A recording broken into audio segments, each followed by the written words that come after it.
Good morning students. ನಾವಿವತ್ತು Bangalore university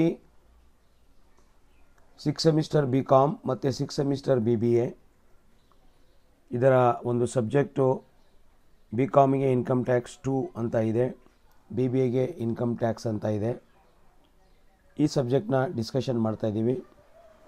ಈ ಸಬ್ಜೆಕ್ಟ್ನ BComನವರಿಗೆ unit number 2 ಅಂತ ಒಂದು ಯೂನಿಟ್ ಇದೆ, ಕ್ಯಾಪಿಟಲ್ ಗೇನ್ಸ್ ಅಂತ. BBAನವ್ರಿಗೆ ಇದು ಯೂನಿಟ್ ನಂಬರ್ 5 ಅಲ್ಲಿ ಬರುತ್ತೆ. ಸೊ BCom ಅವರಿಗೆ ಥಿಯರಿ ಆ್ಯಂಡ್ ಪ್ರಾಕ್ಟಿಕಲ್ ಎರಡೂ ಬರುತ್ತೆ, ಆದರೆ BBAನವ್ರಿಗೆ ಬರೀ ಥಿಯರಿ ಪಾರ್ಟ್ ಮಾತ್ರ ಬರುತ್ತೆ. ಸೊ ಎಕ್ಸಮ್ಷನ್ಸು BCom ಅವ್ರಿಗಿದೆ, ಎಕ್ಸಮ್ಷನ್ಸು BBAನವ್ರಿಗಿಲ್ಲ. Exemptions under section 54. ಸೊ ನಾವು ಹಿಂದಿನ ಕ್ಲಾಸಲ್ಲಿ ಕ್ಯಾಪಿಟಲ್ ಅಸೆಟ್ ಅಂದರೆ ಏನು, ಯಾವುದಕ್ಕೆ ಕ್ಯಾಪಿಟಲ್ ಅಸೆಟ್ ಅಂತೀವಿ, ಯಾವುದು ಕ್ಯಾಪಿಟಲ್ ಅಸೆಟ್ ಇಲ್ಲ, ಇದೆಲ್ಲನೂ ತಿಳ್ಕೊಂಡ್ವಿ. ಈಗ ಕ್ಯಾಪಿಟಲ್ ಅಸೆಟ್ಟು ಎಷ್ಟು ಥರದ ಕ್ಯಾಪಿಟಲ್ ಅಸೆಟ್ ಇದೆ ಅಂತ ತಿಳ್ಕೊಳ್ಳೋಣ. ಮತ್ತು ಇದರ ಕ್ಯಾಲ್ಕುಲೇಷನ್ ಮಾಡೋದು ಫಾರ್ಮ್ಯಾಟ್ ಹೇಗೆ ಅಂತ ನಾವು ಇವತ್ತು ತಿಳ್ಕೊಳ್ಳೋಣ. ಸೊ ಕ್ಯಾಪಿಟಲ್ ಅಸೆಟ್ಟು ಎರಡು ಥರದ ಕ್ಯಾಪಿಟಲ್ ಅಸೆಟ್ ಇದೆ. ಒಂದು ಶಾರ್ಟ್ ಟರ್ಮ್, ಇನ್ನೊಂದು ಲಾಂಗ್ ಟರ್ಮ್. ಒಂದು ಕ್ಯಾಪಿಟಲ್ ಅಸೆಟ್ನ ಅದು ಶೇರ್ಸ್ ಆಗ್ಬೋದು, ಡಿಬೆಂಜರ್ ಆಗಿರ್ಬೋದು, ಮನೆ ಆಗಿರ್ಬೋದು, ಅಗ್ರಿಕಲ್ಚರಲ್ ಲ್ಯಾಂಡ್ ಆಗಿರ್ಬೋದು, ಒಂದು ಜ್ಯುವೆಲ್ರಿ ಆಗಿರ್ಬೋದು, ಒಂದು ಬಿಲ್ಡಿಂಗ್ ಆಗಿರ್ಬೋದು, ಒಂದು ಪ್ಲಾಂಟ್ ಆ್ಯಂಡ್ ಮೆಷಿನರಿ ಆಗಿರ್ಬೋದು, ಯಾವುದೇ ಒಂದು ಕ್ಯಾಪಿಟಲ್ ಅಸೆಟ್ ಆಗಿರ್ಬೋದು, ಅದನ್ನು ನಾವು ಶಾರ್ಟ್ ಟರ್ಮ್ ಮತ್ತು ಲಾಂಗ್ ಟರ್ಮ್ ಅಂತ ಪರಿಗಣಿಸಬೇಕು ಅಂತ ಹೇಳಿದರೆ, ಒಂದು ಬೇಸ್ ಏನಂದರೆ ಆ ಪರ್ಟಿಕ್ಯುಲರ್ ವ್ಯಕ್ತಿ ಹತ್ರ ಯಾರು ಅದರ ಓನರ್ ಇದ್ದಾನೆ, ಆ ವ್ಯಕ್ತಿ ಯಾವಾಗ ಅದನ್ನು ಕೊಂಡ್ಕೊಂಡಿದ್ದಾನೆ, ಆ ವ್ಯಕ್ತಿ ಯಾವಾಗ ಕೊಂಡ್ಕೊಂಡಿದ್ದಾರೆ ಮತ್ತು ಮಾರ್ತಾ ಇರೋದು ಯಾವಾಗ, ಇದರ ಮಧ್ಯೆ ಏನು ಬರುತ್ತೆ ಪೀರಿಯಡು ಅವ್ರ ಹತ್ರ ಇರುತ್ತಲ್ಲ, ಅದು ಹೋಲ್ಡ್ ಮಾಡ್ಕೊಂಡಿರ್ತಾರಲ್ಲ, ಅದರ ಆಧಾರದ ಮೇಲೆ ನಾವು ಅದು ಶಾರ್ಟ್ ಟರ್ಮಾ ಲಾಂಗ್ ಟರ್ಮಾ ಅಂತ ಡಿಸೈಡ್ ಮಾಡ್ತೀವಿ. ಬೇಸಿಕಲಿ ಕ್ಯಾಪಿಟಲ್ ಅಸೆಟ್ಸು ಎರಡು ಥರದ ಕ್ಯಾಪಿಟಲ್ ಅಸೆಟ್ಸ್ ಇದೆ. ಒಂದು ಶಾರ್ಟ್ ಟರ್ಮ್ ಕ್ಯಾಪಿಟಲ್ ಅಸೆಟ್, ಇನ್ನೊಂದು ಲಾಂಗ್ ಟರ್ಮ್. ಶಾರ್ಟ್ ಟರ್ಮ್ ಅಂತ ನಾವು ನಿರ್ಧಾರ ಮಾಡೋದು ಹೇಗೆ, ಆ ವ್ಯಕ್ತಿ ಹತ್ರ ಅದು ಎಷ್ಟು ಸಮಯ ಕಾಲಾವಕಾಶ ಅವ್ರ ಹತ್ರ ಇರುತ್ತೆ. ಆ ಅಸೆಟ್ಟು ಅವರು ಕೊಂಡ್ಕೊಂಡಿರ್ತಾರಲ್ಲ, ಅಲ್ಲಿಂದ ಮಾರೋವರೆಗೂ ಡ್ಯೂರೇಷನ್ ಎಷ್ಟಿದೆ ಪೀರಿಯಡು, 2 ವರ್ಷನೋ 3 ವರ್ಷನೋ 5 ವರ್ಷನೋ 10 ವರ್ಷನೋ ಎಷ್ಟು ವರ್ಷ ಇದೆ, ಅದಕ್ಕೆ ಒಂದು ಇತಿಮಿತಿ ಇದೆ. ನಾವು ಅದು ಮುಂದೆ ಡಿಸ್ಕಸ್ ಮಾಡ್ತೀವಿ. ಅದೇ ರೀತಿ ಲಾಂಗ್ ಟರ್ಮ್ ಅಂತ ಇದೆ ಇನ್ನೊಂದು ಕ್ಯಾಪಿಟಲ್ ಅಸೆಟ್ಟು. ಇದಕ್ಕೂ ಅಷ್ಟೇ, ಒಬ್ಬ ವ್ಯಕ್ತಿ ಹತ್ರ ಒಂದು ಕ್ಯಾಪಿಟಲ್ ಅಸೆಟ್ಟು ಎಷ್ಟು ವರ್ಷ ಇರುತ್ತೆ ಅದರ ಆಧಾರದ ಮೇಲೆ ನಾವು ಲಾಂಗ್ ಟರ್ಮ್ ಅಂತ ನಿರ್ಧಾರ ಮಾಡ್ತೀವಿ. ಅದು ಆಲ್ರೆಡಿ ಸೂತ್ರಗಳು ನಮಗೆ ಕೊಟ್ಟಿದ್ದಾರೆ. So dear students, there are 2 types of capital assets. One is short term and the another one is long term. So how do we determine whether the asset is short term or long term? How do we come to know? We come to know this, you can see on the screen. For determining the nature of capital asset, whether it is long term or short term, the period of holding shall be counted. We should take into account the period of holding the asset from the date of purchase, when that particular person has purchased that particular asset, date of purchase, to the date of sale of a capital asset. From purchase to sale, what is the duration of time? What is the duration of time the asset is held by the assessee? The asset is what is called as owned by the assessee from purchase to sale. Based on this period, we determine whether it is a short term capital asset or long term capital asset. Let us discuss even in a better way. ಇಲ್ಲಿ ನೀವು ನೋಡಬಹುದು, short term ಮತ್ತು long term ಎರಡೂ ಭಾಗವಾಗಿ ನಾವು ಇಲ್ಲಿನ ನೋಡಬಹುದು. Short ಟರ್ಮಲ್ಲಿ financial asset ಇದೆ ಮೊದಲನೇದು, ಎರಡನೇದು ಅದರ್ ದ್ಯಾನ್ ಫೈನಾನ್ಷಿಯಲ್ ಅಸೆಟ್ ಇದೆ. ಲಾಂಗ್ ಟರ್ಮಲ್ಲಿ ಫೈನಾನ್ಷಿಯಲ್ ಅಸೆಟ್ ಇದೆ, ಎರಡನೇದು ಅದರ್ ದ್ಯಾನ್ ಫೈನಾನ್ಷಿಯಲ್ ಅಸೆಟ್ ಇದೆ. ಹಾಗಾದರೆ ಶಾರ್ಟ್ ಟರ್ಮಲ್ಲೂ 2 ಇದ್ದಾವೆ, ಲಾಂಗ್ ಟರ್ಮಲ್ಲೂ 2 ಇದ್ದಾವೆ. ಇದನ್ನು ಡಿಸ್ಕಸ್ ಮಾಡೋಣ ಬನ್ನಿ. ಶಾರ್ಟ್ ಟರ್ಮ್ ಫೈನಾನ್ಷಿಯಲ್ ಅಸೆಟ್ ಅಂದರೆ, ಫೈನಾನ್ಷಿಯಲ್ ಅಸೆಟ್ ಅಂದರೆ ಯಾವುದು ಅಂತ ಹೇಳಿದರೆ, ಫೈನಾನ್ಷಿಯಲ್ ಅಸೆಟ್ಸ್ ಅಂದರೆ securities, bonds, mutual funds, shares. ಇದು financial assets. Financial assets units ಲೆಕ್ಕದಲ್ಲಿ ನಾವು ಲೆಕ್ಕ ಮಾಡ್ಬೋದು. ಇದು ಒಂದು ಶೇರಿಗೆ, ಈ ಒಂದು ಯೂನಿಟ್ ಆಫ್ ಶೇರ್ಗೆ ಇಷ್ಟು ದುಡ್ಡಾಗುತ್ತೆ, ಒಂದು ಯೂನಿಟ್ ಆಫ್ ಮ್ಯೂಚುವಲ್ ಫಂಡಿಗೆ ಇಷ್ಟಾಗುತ್ತೆ, ಒಂದು ಯೂನಿಟ್ ಆಫ್ ಬಾಂಡಿಗೆ ಇಷ್ಟಾಗುತ್ತೆ ಅಂತ ನಾವು ಲೆಕ್ಕ ಮಾಡ್ಬೋದು. ಸೊ ಫೈನಾನ್ಷಿಯಲ್ ಅಸೆಟ್ಸ್ ಇದು. Okay, so other than financial assets ಇರ್ತವೆ. ಯಾವುದು ಅಂದರೆ ಒಂದು ಜ್ಯುವೆಲ್ರಿ ಆಗಿರ್ಬೋದು, immovable property like land and building ಆಗಿರ್ಬೋದು.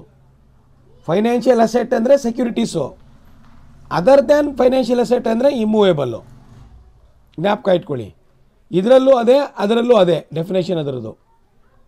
ಆದರೆ ಇಲ್ಲಿ ಶಾರ್ಟ್ ಟರ್ಮ್ ಫೈನಾನ್ಷಿಯಲ್ ಅಸೆಟ್ಟು ಮತ್ತು ಲಾಂಗ್ ಟರ್ಮ್ ಫೈನಾನ್ಷಿಯಲ್ ಅಸೆಟ್ನ ಡೆಫಿನೇಷನ್ ನಾವು ಓದ್ಕೋಬೇಕಿಲ್ಲಿ. ಯಾಕಂದರೆ ಅಲ್ಲಿ ಆನ್ಸರ್ ನಾವು ಮಾಡ್ತಿರ್ಬೇಕಾದ್ರೆ ಲಾಸ್ಟಲ್ಲಿ ಆನ್ಸರ್ ಬರೀಬೇಕು, long term capital gain short term capital gain ಅಂತ ಬರೀಬೇಕು. ಅದಕ್ಕೋಸ್ಕರ ನಾವೇನು ಮಾಡ್ತೀವಿ, ಇದು ನಮಗೆ ಗೊತ್ತಿರಬೇಕು ರೂಲ್ಸು. ಈ ರೂಲ್ಸ್ ನಮಗೆ ಗೊತ್ತಾಗಿಲ್ಲ ಅಂದರೆ we will not be able to write exactly whether it is a long term capital gain or short term capital gain. So short term capital ಅಸೆಟ್ಟಲ್ಲಿ ಮೊದಲನೇದು ಯಾವುದು? Financial asset.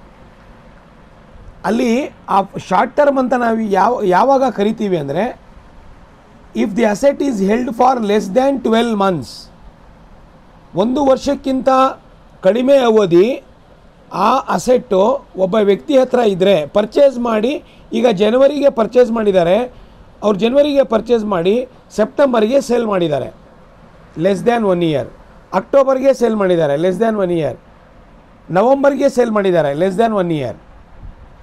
1 yearಕ್ಕಿಂತ ಕಡಿಮೆ ಅವಧಿ ಅವ್ರ ಹತ್ರ ಇರುತ್ತೆ ಅಸೆಟ್ಟು. ಪರ್ಚೇಸ್ ಮಾಡಿರ್ತಾರೆ, ಶೇರ್ಸ್ ಆಗಿರ್ಬೋದು, ಬಾಂಡ್ಸ್ ಆಗಿರ್ಬೋದು, ಸೆಕ್ಯೂರಿಟೀಸ್ ಆಗಿರ್ಬೋದು, ಫೈನಾನ್ಷಿಯಲ್ ಅಸೆಟ್ಸು. ಆದರೆ ಅವರು ಮಾರಾಟ ಮಾಡಿರ್ತಾರೆ. ಅವ್ರ ಹತ್ರ ಎಷ್ಟು ದಿನ ಇರುತ್ತೆ ಅದು? Only it will be there with them less than 1 year ಅಥವಾ ಲೆಸ್ ದ್ಯಾನ್ 12 months. ಅದನ್ನು ನಾವೇನಂತ ಕರಿತೀವಿ? Will call such security financial assets as the short term financial assets. ಈಗ ಫೈನಾನ್ಷಿಯಲ್ ಅಸೆಟ್ಸು ಬರೀ ಪೇಪರ್ದಾಯ್ತು. ಇಲ್ಲಿ ಅದರ್ ದ್ಯಾನ್ ಫೈನಾನ್ಷಿಯಲ್ ಅಸೆಟ್ಸ್ ಏನು ಗೊತ್ತಾ? ಇಮೂವೇಬಲ್ ಪ್ರಾಪರ್ಟೀಸ್ ಬರುತ್ತೆ.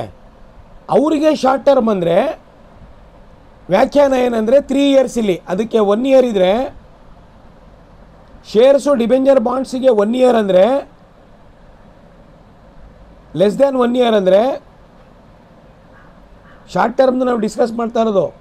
ಮೂವೇಬಲ್ ಪ್ರಾಪರ್ಟಿಗೆ ಲೆಸ್ ದ್ಯಾನ್ 3 years ಅಥವಾ 36 months. ಯಾವುದು? Movable or immovable property like jewellery ಆಗಿರ್ಬೋದು, ಬಿಲ್ಡಿಂಗ್ ಆಗಿರ್ಬೋದು. ಮೂವೇಬಲ್ ಆ್ಯಂಡ್ ಇಮೂವೇಬಲ್ ಎರಡೂ ಆಗುತ್ತೆ. ಅದರ್ ದ್ಯಾನ್ ಫೈನಾನ್ಷಿಯಲ್ ಅಸೆಟ್ ಅಂದರೆ, ಫೈನಾನ್ಷಿಯಲ್ ಅಸೆಟ್ ಅಂದರೆ ಎನಿ ಅಸೆಟ್ ಇನ್ ದಿ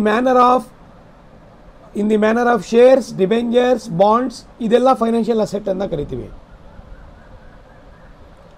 ಇದಕ್ಕೆ ಶಾರ್ಟ್ ಟರ್ಮ್ ಅಂತ ನಾವು ಕನ್ಸಿಡರ್ ಮಾಡಬೇಕಂದ್ರೆ ಪೀರಿಯಡ್ ಎಷ್ಟಾದ್ರದ್ದು? 1 year ಅಥವಾ ಅದಕ್ಕಿಂತ ಕಡಿಮೆ.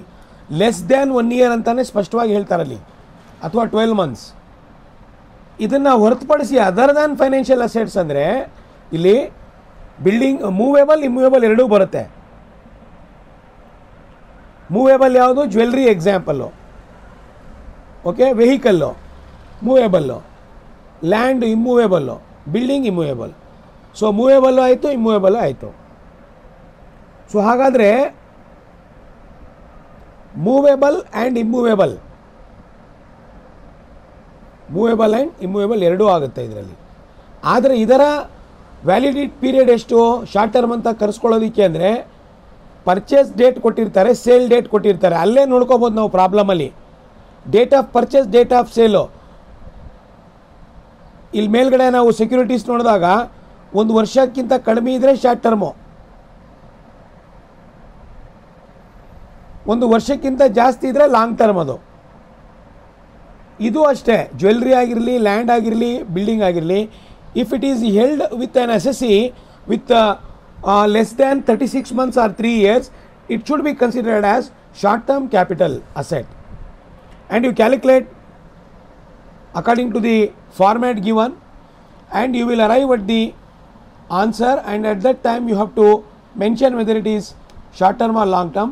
So it is very clear, if the asset is held less than 3 years, other than financial asset, I am talking about other than financial asset like jewelry, land and building, if it is held less than 3 years, naturally you can put there as short term capital asset. So ಅಲ್ಲಿ shares purchase ಮಾಡಿರೋದು ಜನವರಿಗೆ, sale ಮಾಡಿರೋದು ಸೆಪ್ಟೆಂಬರ್ಗೆ ಅಂತ ಕೊಟ್ಟಾಗ short term. Purchase ಮಾಡಿರೋದು ಜನವರಿ 2020, sale ಮಾಡಿರೋದು December 2021 ಅಂದಾಗ it is more than 1 year financial asset. So it should come under long term. ಅದೇ ರೀತಿ ಒಂದು ಜ್ಯುವೆಲ್ರಿ ಪರ್ಚೇಸ್ ಮಾಡಿರೋದು 2015ಕ್ಕೆ, ಸೇಲ್ ಮಾಡಿರೋದು 2018ಕ್ಕೆ ಅಂದರೆ 3 years ಪೀರಿಯಡ್. ಒಂದು ದಿನ ಜಾಸ್ತಿ ಆದರೂ ಕೂಡ ಲಾಂಗ್ ಟರ್ಮೇ ಅದು. ಅಸೆಟ್ ಆಗಲಿ ಬಿಲ್ಡಿಂಗ್ ಆಗಲಿ ಯಾವುದಾದ್ರೂ 3 yearsಗಿಂತ ಒಂದು ದಿನ ಜಾಸ್ತಿ ಆದರೂ long ಟರ್ಮೇನೆ. When somebody has purchased a building or agricultural land in 2015 and he has sold in 2018, while calculating, when you see the date of purchase and date of sale, even one day is more than 3 years, you have to consider it as long term. Less than 3 years is short term for movable and non-movable, immovable properties. For financial assets, less than 12 months. So ಇದರ opposite ನಾವು ಇಲ್ಲಿ ನೋಡ್ತೀವಿ long ಟರ್ಮಿಗೆ capital asset. Financial if it is held for more than, ಇಲ್ಲಿ less than, ಇಲ್ಲಿ more than 12 months or 1 year. Opposite shares ಏನಾದರೂ 1 ವರ್ಷಕ್ಕಿಂತ ಜಾಸ್ತಿ ಅವ್ರ ಹತ್ರ ಇದ್ದರೆ, ಈವನ್ ಒಂದಿನ ಜಾಸ್ತಿ ಇದ್ರೂ ಕೂಡ it is considered as long term. Other than financial assets like jewellery, land, building, okay, house property, if it is held for more than 3 years, again it is considered as long term. So dear students, ಈ concept ನಮಗೆ ಅರ್ಥ ಆದರೆ ತುಂಬಾ ಅನುಕೂಲಕರವಾದ ಒಂದು ನಮಗೇನಾಗುತ್ತೆ, ಮೈಂಡಲ್ಲಿ ಒಂಥರ ಆ ಕಾಂಪ್ಲೆಕ್ಸ್ ಇದ್ದರೆ ಅದು ಹೋಗುತ್ತೆ. ಕ್ಯಾಲ್ಕುಲೇಷನ್ ಮಾಡುವಾಗ ಸುಲಭ. ಸ್ಲ್ಯಾಬ್ ರೇಟ್ ನಾವು ನೋಡಿದಾಗ ನಮಗೆ ಈ ಕ್ಯಾಲ್ಕುಲೇಷನ್ ಮಾಡ್ತೀವಿ, will come to know whether it is long term or short term. What is the what is the base for considering whether it is long term or short term? For determining long term, whether it is long term or short term, the period of holding the asset, capital asset. Financial asset less than 1 year, short term. More than 1 year, long term. Other than financial assets less than 3 years or 36 months, short term. More than 3 years or 36 months, long term. Financial assets example, shares, debentures, bonds. Other than financial assets examples, gold, jewelry, land, building, any immovable property. Short term capital gain ಏನಾದರೂ ನಮಗೆ ಗೊತ್ತಾಯಿತು ಅಂತ ಹೇಳಿದ್ರೆ 15% tax plus surcharge and cess ಕಟ್ಟಬೇಕಾಗತ್ತೆ. Short term capital ಗೇನಿಗೆ 15% tax ಕಟ್ಟಬೇಕು.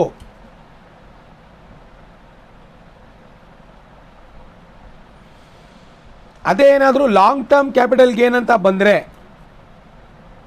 ಅದಕ್ಕೆ 20% tax ಕಟ್ಟಬೇಕಾಗತ್ತೆ. 20% ಟ್ಯಾಕ್ಸ್ ಕಟ್ಟಬೇಕಾಗತ್ತೆ ವಿತ್ ಸೆಸ್. ಎರಡೂ ಕೂಡ ವಿತ್ ಸೆಸ್ಸೇ. ಇನ್ನೊಂದು ಏನಪ್ಪ ಅಂತ ಹೇಳಿದ್ರೆ, ನಾವು ಈ ಟೋಟಲ್ ಇನ್ಕಮ್ ಕ್ಯಾಲ್ಕುಲೇಷನ್ ಮಾಡುವಾಗ ಈ ಕ್ಯಾರಿ ಫಾರ್ವರ್ಡ್ ಆಫ್ ಲಾಸಸ್ ಮಾಡ್ತೀವಿ. ಆ ಥರ ಮಾಡೋಕ್ಕೆ ಹೋದಾಗ ಏನಾಗುತ್ತೆ ಅಂತ ಹೇಳಿದ್ರೆ, ಇಲ್ಲಿ ಲಾಂಗ್ ಟರ್ಮ್ ಕ್ಯಾಪಿಟಲ್ ಲಾಸ್ ಏನಾದರೂ ಆದರೆ ಚಾನ್ಸಸ್ ಇದೆ. ಲಾಂಗ್ ಟರ್ಮ್ ಕ್ಯಾಪಿಟಲ್ ಅಸೆಟ್ ಏನಾದರೂ ಲಾಸ್ ಆದರೆ ಲಾಂಗ್ ಟರ್ಮ್ ಕ್ಯಾಪಿಟಲ್ ಗೇನಿಂದಾನೇ ಅದನ್ನು ಸೆಟ್ ಆಫ್ ಮಾಡ್ಕೋಬೇಕು, ಸೆಟ್ ರೈಟ್ ಮಾಡ್ಕೋಬೇಕು. ಆದರೆ ಶಾರ್ಟ್ ಟರ್ಮ್ ಕ್ಯಾಪಿಟಲ್ ಲಾಸ್ ಏನಾದರೂ ಆದರೆ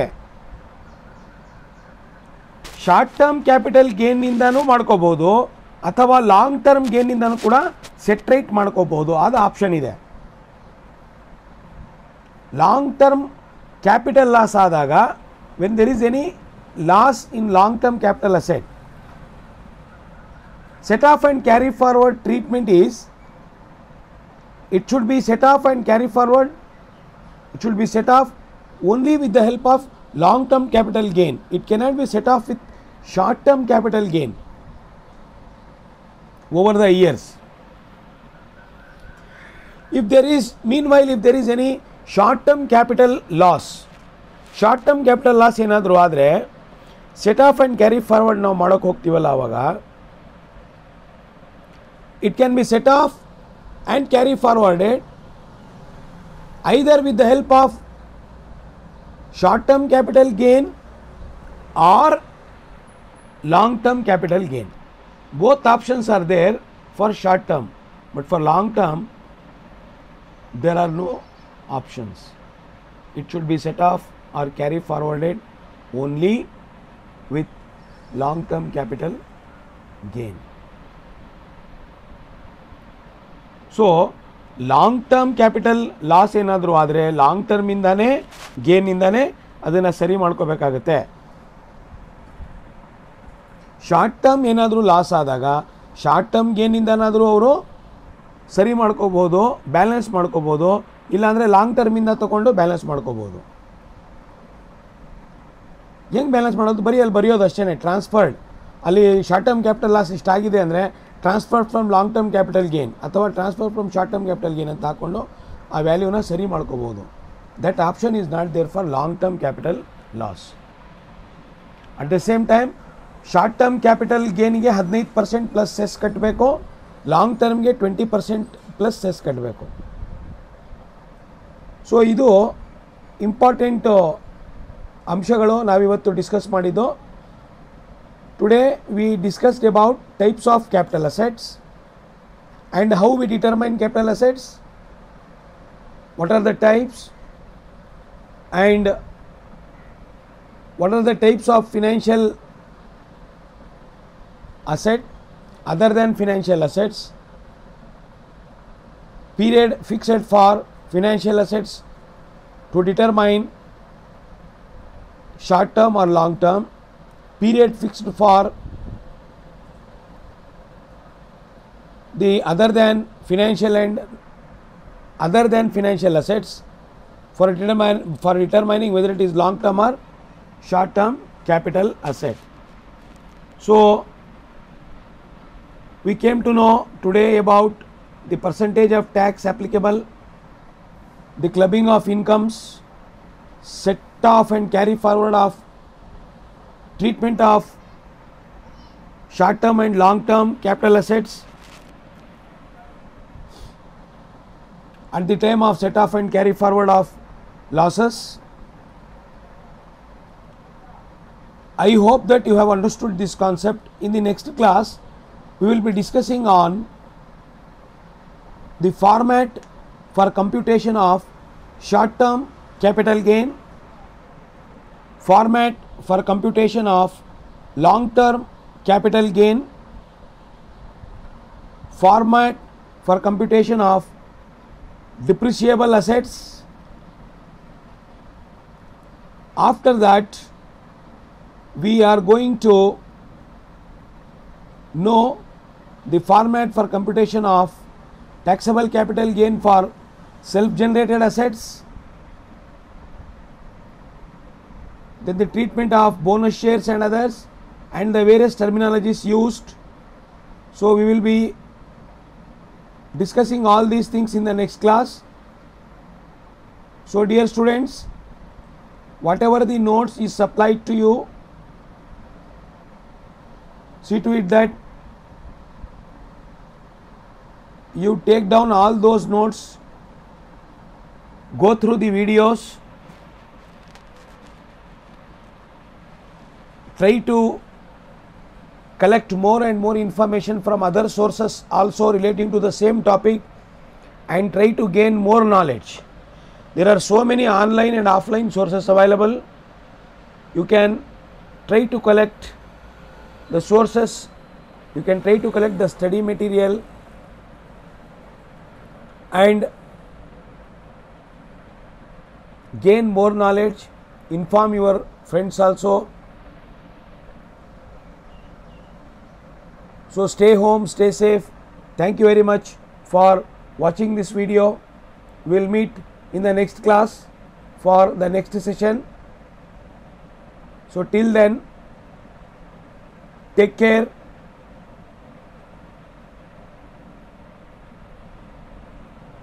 I hope that there are some technicalities here I am not able to identify. So in the next class we will meet. Thank you very much.